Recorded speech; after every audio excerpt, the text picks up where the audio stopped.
Pôle emploi veut jouer la transparence. Visite des locaux de l'agence de Guyancourt, ouverte depuis août 2012. Particularité, on reçoit les demandeurs d'emploi non cadres et cadres.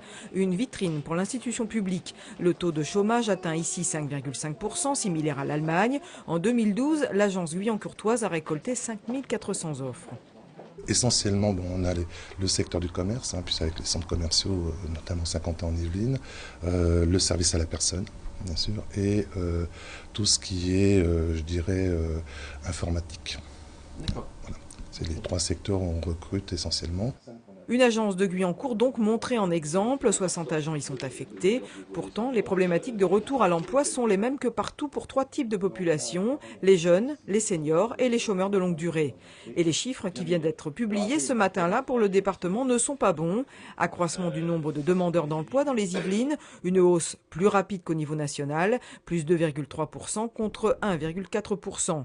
Une dégradation de l'emploi intérimaire qui enregistre sur un an une baisse de 19,6% dans les Yvelines contre 12% pour l'Île-de-France.